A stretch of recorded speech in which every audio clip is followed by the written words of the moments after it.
যুক্তরাষ্ট্রের নতুন প্রেসিডেন্ট হিসেবে ২০ জানুয়ারি শপথ নিতে যাচ্ছেন ডোনাল্ড ট্রাম্প। এই শপথ অনুষ্ঠানে আমন্ত্রিত অতিথিদের তালিকায় স্থান পেয়েছেন আন্তর্জাতিক সম্প্রদায়ের অনেকেই। পলিটিকোর প্রতিবেদনে বলা হয়, মার্কিন প্রেসিডেন্টের অভিষেক অনুষ্ঠানে সৌজন্যমূলকভাবে বিদেশি কূটনীতিকদের অংশগ্রহণ থাকে। সাধারণত বিভিন্ন দেশের রাষ্ট্র ও সরকার প্রধানদের আমন্ত্রণ জানানো হয় না।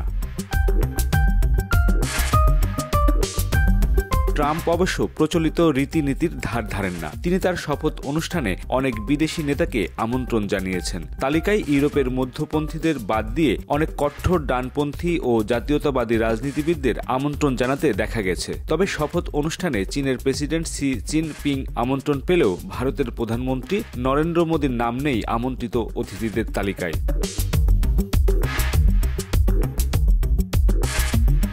ট্রাম্পের শপথ গ্রহণ অনুষ্ঠানে আমন্ত্রিত অতিথিদের তালিকার উপরের সারিতে ইতালির প্রধানমন্ত্রী জর্জিয়া মেলোনি এবং আর্জেন্টিনার প্রেসিডেন্ট জেভিয়ার মিলেইয়ের নাম রয়েছে। রুশ প্রেসিডেন্ট ভ্লাদিমির পুতিনের প্রশংসাকারী হাঙ্গেরির প্রেসিডেন্ট ভিক্টর অরবানও আমন্ত্রণ পেয়েছেন, তবে তিনি এই অনুষ্ঠানে থাকতে পারছেন না। চীনের প্রেসিডেন্টও আমন্ত্রিত। চীনের প্রেসিডেন্ট শি জিনপিংকে গত মাসেই শপথ অনুষ্ঠানের আমন্ত্রণ জানিয়েছেন ট্রাম্প, যা শির সঙ্গে খোলাখুলি আলোচনায় ট্রাম্পের আগ্রহকে ইঙ্গিত করছে।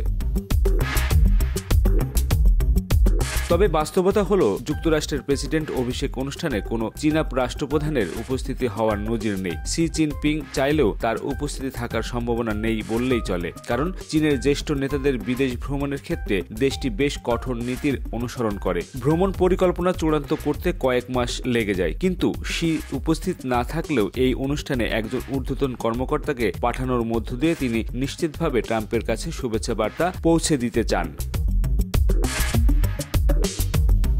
গত সপ্তাহে সংবাদ মাধ্যম ফিনান্সিয়াল টাইমসের খবরে বলা হয়েছে, শির সম্ভাব্য প্রতিনিধিদের মধ্যে আছেন ভাইস প্রেসিডেন্ট হান জেং এবং পররাষ্ট্রমন্ত্রী ওয়াং ই। এই সফরে ওয়াং ট্রাম্পের পররাষ্ট্রনীতি বিষয়ক দলের সঙ্গে আলোচনা করবেন, যেখানে মার্কিন চীন সম্পর্ক কতটা দৃঢ় হবে তা নির্ধারিত হয়ে যেতে পারে। আরও যারা থাকছেন, ভারতের পররাষ্ট্রমন্ত্রী জয়শঙ্কর বলেছেন তিনি অনুষ্ঠানে উপস্থিত থাকবেন, তবে ট্রাম্পকে বন্ধু সম্বোধনকারী ভারতের প্রধানমন্ত্রী নরেন্দ্র মোদী অনুষ্ঠানে আমন্ত্রণ পাননি। শুক্রবার পররাষ্ট্র মন্ত্রণালয়ের সাপ্তাহিক ব্রিফিংয়ে বিষয়টি নিয়ে প্রশ্ন করা হলে মুখপাত্র রণধীর জয়সওয়াল বিষয়টি এড়িয়ে যান।